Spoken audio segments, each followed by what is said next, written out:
में रखे गए,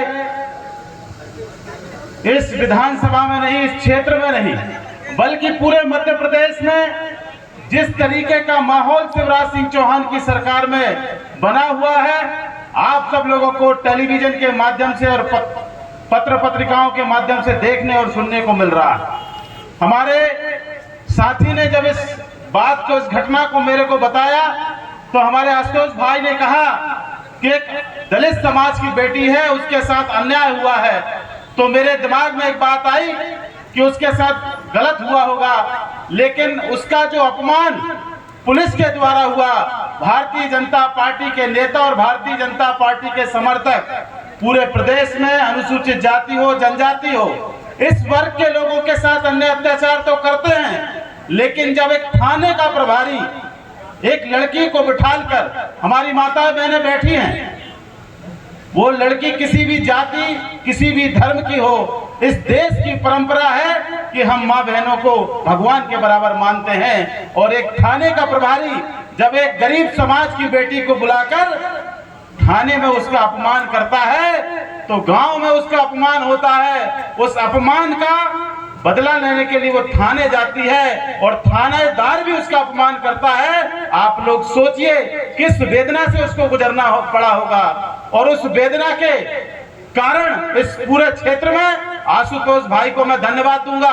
कि उन्होंने उस लड़की की आवाज को, उसको न्याय दिलाने के लिए जो संकल्प लिया, आज उस संकल्प में न केवल मैं बल्कि हमारे राष्ट्रीय अध्यक्ष जी उदित राज जी भी शामिल हुए हैं। और मैं एसपी से कहना चाहता हूं, बालाघाट के एसपी से कहना चाहता हूं कि एसपी साहब, ये देश बाबा साहब अम्बेडकर के संविधान से चलता है, और बाबा साहब अम्बेडकर ने संविधान में जो व्यवस्था दी है कि हर 5 साल में राजा चुनने का मौका इस देश की जनता को मिलेगा, और मध्य प्रदेश में ये 5 साल का अवसर खत्म होने वाला है। नवंबर में फिर राजा चुना जाएगा, और इस बार राजा शिवराज सिंह चौहान नहीं, बल्कि इस बार राजा कमलनाथ बनने वाले हैं।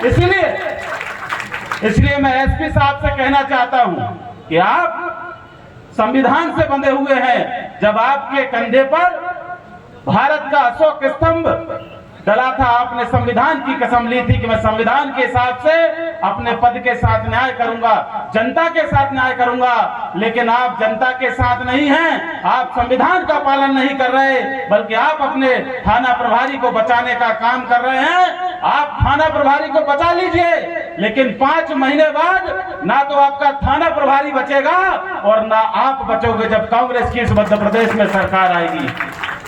इस पूरे प्रदेश में जिस तरीके के साथ दलितों के साथ उत्पीड़न हो रहा है, 19 मार्च को बीना के अंदर भारतीय जनता पार्टी का विधायक है, उस विधायक की गाड़ी में चलने वाला भाजपा का कार्यकर्ता एक अनुसूचित जाति परिवार के बेटे को इसलिए गोली मार देता है कि वो उसकी बात को नहीं सुनता, और वो ये कहता है कि मैं आज से आपके यहाँ काम करना बंद कर दूंगा, और वो इतनी कहकर अपने घर चला जाता है। और उस विधायक के साथी ने अपने घर से बंदूक निकाली, और बंदूक निकाल के उसके सीने पे 2 गोली मार दी, और वो वहीं पर खत्म हो गया।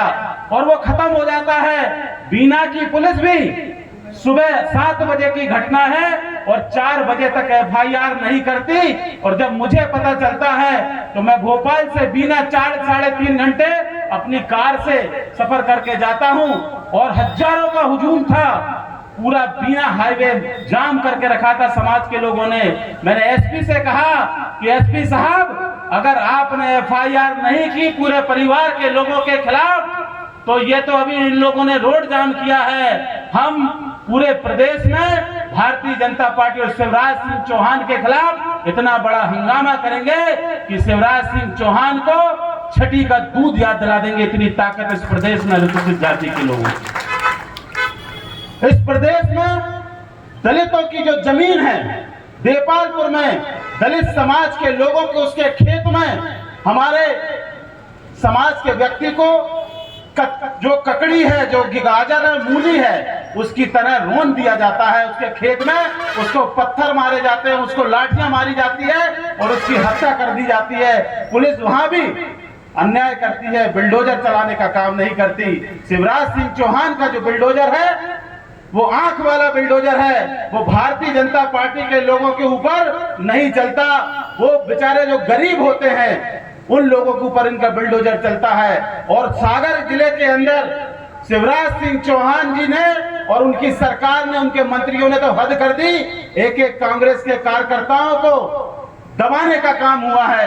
एक एक कांग्रेस के कार्यकर्ताओं के घरों पर, उनके व्यवसाय जहां स्थापित थे वहां बिल्डोजर चलाने का काम किया है। इतना अन्याय भारतीय जनता पार्टी ने इन 5 सालों में किया है जिसकी आप कल्पना नहीं कर सकते।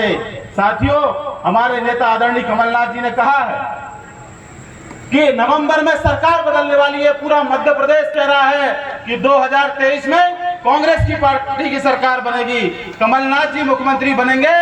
जो जो बदला, आशुतोष भाई से भी कहना चाहता हूं कि जब इन्होंने कहा कि मुझे पुलिस अरेस्ट कर सकती है, एसपी मुझे उठा सकता है, तो मैंने आशुतोष भाई से कहा था कि अगर पुलिस तुम्हें गिरफ्तार करती है तो तुम अकेले ये मत सोचना कि तुम्हें गिरफ्तार करेगी। अगर पुलिस तुम्हें थाने ले जाने का काम करेगी तो उसी दिन प्रदीप अहिरवार भी बालाघाट में आके गिरफ्तारी देने का काम करेगा।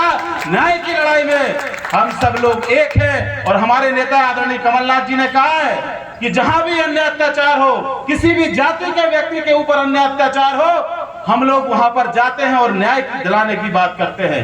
आज हजारों की संख्या में कटंगी के लोग यहाँ इकट्ठे हुए हैं। आप लोगों की जो पीड़ा है वो पीड़ा ये बता रही है कि पुलिस ने गलत किया है। कितने लोग मानते, हाथ खड़े करिए, कि पुलिस ने गलत किया? पूरे क्षेत्र के लोग इस बात को मानते हैं कि पुलिस ने गलत किया है। बाबा साहब अम्बेडकर ने कहा है कि political power is the master की, राजनीतिक सत्ता सबसे बड़ी चाबी है। और ये चाबी अभी शिवराज सिंह चौहान के पास है। आप लोग हाथ खड़े करके संकल्प लीजिए कि ये पॉलिटिकल पावर है, ये कमलनाथ जी को हम देंगे। सब लोग हाथ खड़े करके कीजिए, जय जय कमलनाथ। ये पॉलिटिकल पावर आप कमलनाथ जी को दीजिए।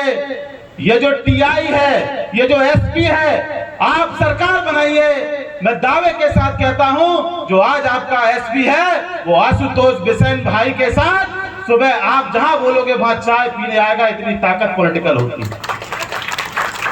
आप राजनीतिक सत्ता अपने हाथों में लीजिए। जिनके पास सत्ता होती है वो लोगों को देने का काम करते हैं। आज हमारे पास सत्ता नहीं है, हम 5 घंटे से न्याय की लड़ाई लड़ने का काम कर रहे हैं। आप अपनी सरकार बनाइए, जहां भी इस तरीके का काम होता है, हो रहा है।